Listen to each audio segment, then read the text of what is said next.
Hello, everybody, and welcome back to the West Ham Network. This is Anton bringing you the Hammers headlines for today in association with our good friends over at KUMB. Let's see if I can do this. Right there.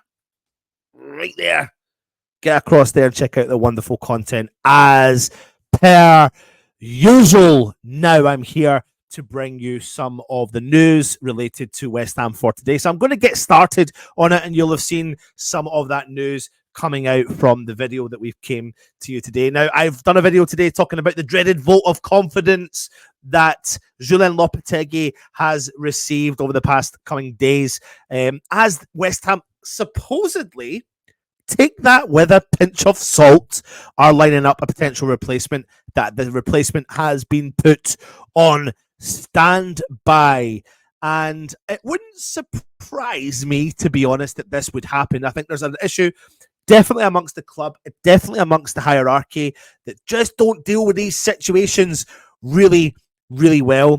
But West Ham potentially, according to some stories out there, have put ex-West Ham coach, as you can see here, Terzic, excuse the little error of the little claret line going down the bottom there, Eric Terzic on standby to replace Lopetegui. Now, that's according to Sky Sports journalist Florian Plettenberg. Doesn't mean we always get it right, but he was actually approached by West Ham before Lopetegui, but rejected the chance to replace David Moyes.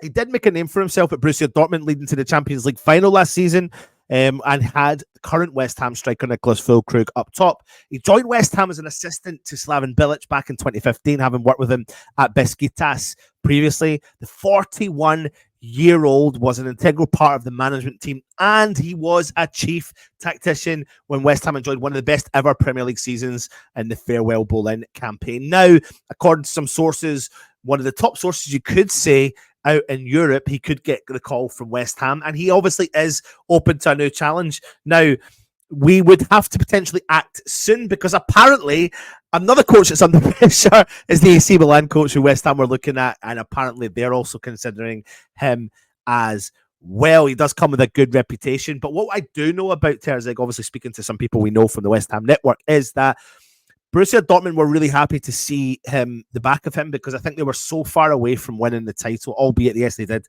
get to the Champions League. But I don't know what I feel about this, to be honest with you, because I take everything that I hear with a pinch of salt, and I'm not 100% sure that there's any element of truth to this. But what I do know is that we are run by the club we're run by the people we're run by, so they're going to be doing their due diligence behind the scenes. And they don't have a history of pulling the plug so quickly, but they may on this occasion if results don't transpire to be and change around. So let me know the thoughts in the comment section below, what you think on that situation. And the last piece of news for you today is the fact that the FA have now came out and charged Mohamed Kudus with improper conduct following his red card against Tottenham on Saturday, leaving him at risk for an even longer ban. It wasn't just him. They charged West Ham and Spurs for failure to keep things under control in the game. Of course, he aimed, they said, to kicks at Van der Veen while he was on the floor, then shoved the player in the face as he got up to confront him. He also pushed Sarr in the face as well at the same time, and he's been charged with improper violent conduct by the FA. The statement did read that Mohamed Kudus allegedly acted in an improper manner and or used violent conduct after the offence that he was sent off for. Violent conduct offences are a minimum 3-game ban, but Kudus risks having this increased for his respective charge is upheld. The forward is guaranteed, as we know, to miss Manchester United, Nottingham Forest and Everton games. We then play Newcastle and Arsenal in our two fixtures after the international break. West Ham, like I said, and Spurs have also been charged for failing to control their players. It added that Tottenham allegedly failed to ensure their players didn't behave in an improper and provocative way around the 82nd minute. West Ham failed to ensure that the players didn't behave in an improper or provocative and or violent way at the same time. The two clubs and Kudus have until Thursday to respond, so we'll hear more things coming out from this situation after. But missing Kudus is not going to be great, but there is a silver lining, because we do have the opportunity for Somerville to break into this team and make an impact, and fingers crossed he can.